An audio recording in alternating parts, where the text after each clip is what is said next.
Trealaw for our next story. Over the past few decades, the Rhondda has seen a great many of its traditions, such as chapel going and miners' institutes, virtually disappear. And recently the video team went to investigate the sad demise of another valley tradition, the front room shop. After nearly 50 years in business, Ronnie Wreford, the owner of what is believed to be the Rhondda's only remaining front room shop, has decided to call it a day. At one time, there were dozens of front room shops up and down the Rhondda, and even though they are perhaps not as fondly remembered as some valley traditions, front room shops did play an important part in community life. And Ron's shop in New Century Street, Trealaw, was no exception, acting as a focal point for local residents right up until the day it closed. I asked Ron how he felt about packing up after a lifetime of shopkeeping.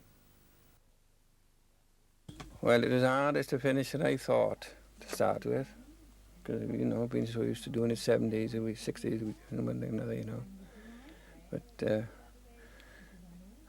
got a bit of heart trouble like in it, I had a heart attack years ago.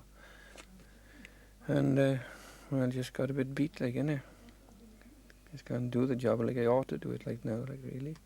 If I was fit, I could go until I was 80, I should think. I enjoy doing the job, like. God had been good to us in the past to give us the health and strength in years gone by to work the hours and that. And the people is very good, yeah. They're very sociable and very helpful, like. If you ever want anything done, you can get it done, and as good as gold, like. Well, whatever we possess, like, we've earned out of the people, and we've given them a service, and we've given them civility, and we give them satisfaction. Nothing's too much trouble if I can do it for them. And I think it's been a success of being here so long. Like. Your mother opened the shop in 1916, so I expect you really grew up with the shop. Yeah, all right.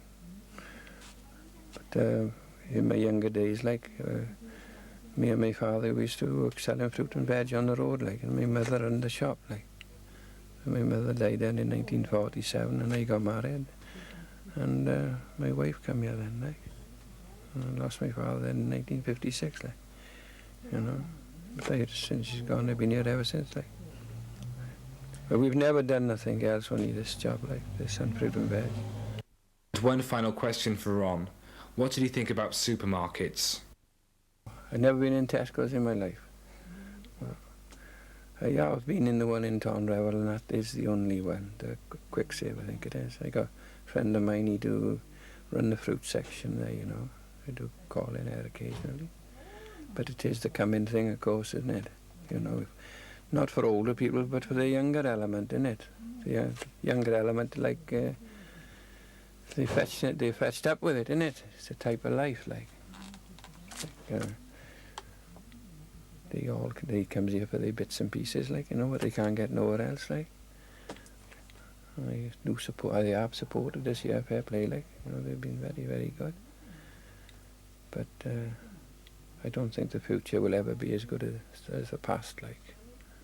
I later spoke to a few locals and asked them how they would be affected by the closure of Wreford's. Well, I think we're all going to miss him very, very much indeed, because he's been here such a long time, and his father before him, and we've sort of grown up with him. And whatever we've asked him for, if he haven't got, he's always gone and got it. So he couldn't do no more, could he? And he's very pleasant in the shop, and whatever you want, he'll get for you. I don't think there's any much more I can say, only that we're going to miss him very much. I think it's going to be terrible, because a big era has gone from our street here now. We've never been without a shop in the street. And when the rain and the snow were, they only got to phone in. My goods are brought in. I'm never without food with them. If you want anything, go to Wreford, you get it. And the kids, they all run in and out to Wreford's, and they're there every 5 minutes. So are all us people in and out. If we forget anything, we got it. So we're going to miss it terrible anyhow. And so is Mr. Wreford going to miss it. Because they said he'd never been without the shop. He was born there and brought up there and worked hard there. all his life. That's all I can say. There's quite a lot of us old people in the street, quite a lot of old people in the street that will miss him because he'd been so kind. I think it's going to affect us quite a lot. It seems funny to come out here and see the shops closed. And often when we forget something, if my daughter has a cookery lesson, we can come late in the night or early in the morning because he's open those hours. And also the toddlers can come here by themselves because they know the way and we know that no harm will come to them and that Ronnie has plenty of patience for them.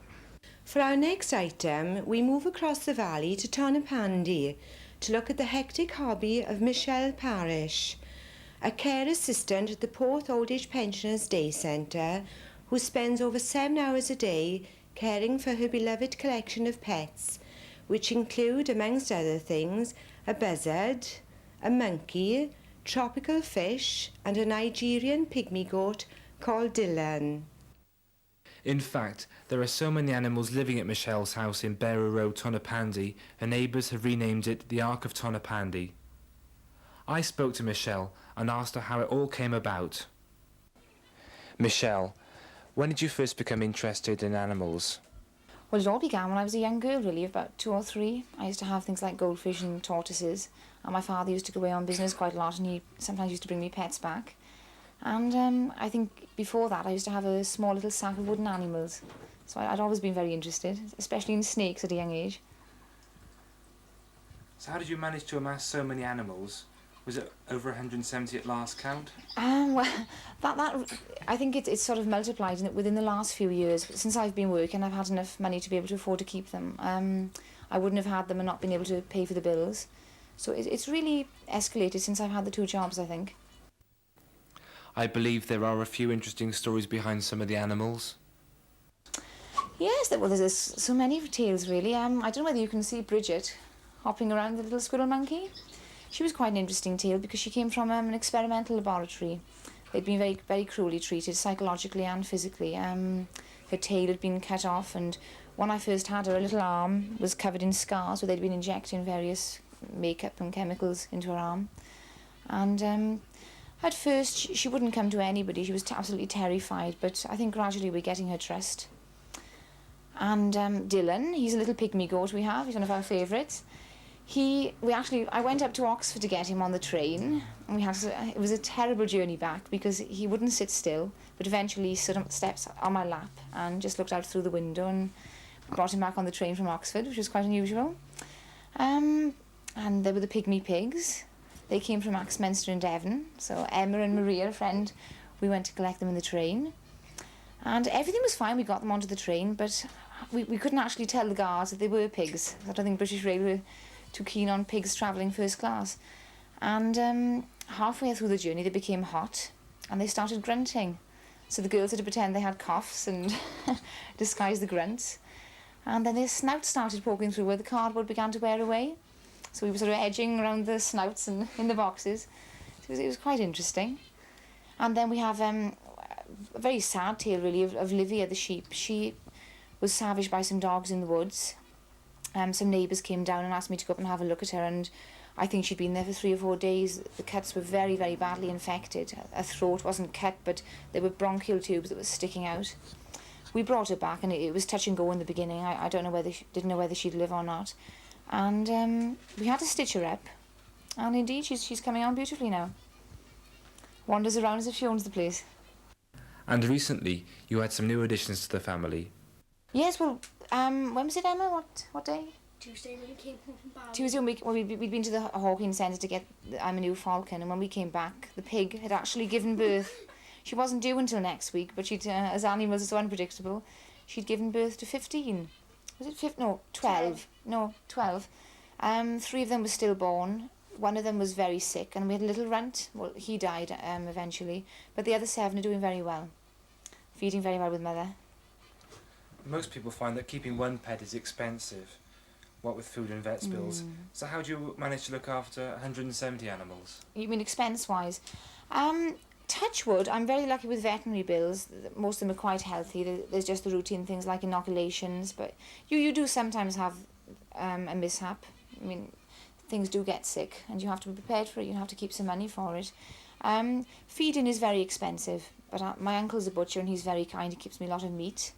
A lot of the greengrocers give me vegetables, greens, you know, things like that. And the majority of the neighbours are fantastic. They save all their scraps for me and put them onto the gate just by the wall.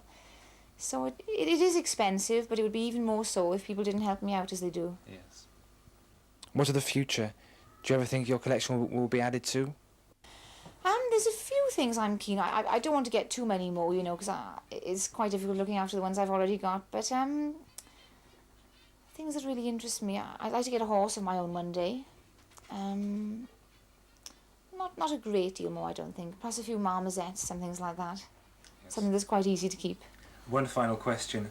How does your mother put up with all the animals? With great difficulty. We usually have a row about twice a day, you know, but I must say she's extremely tolerant, and I don't know many mothers who would put up with all that she does. You know, we've got the piglets in the bedroom at the moment, and we had a lizard escape once into her bed, but in general she's very good. Thank you. Thank you.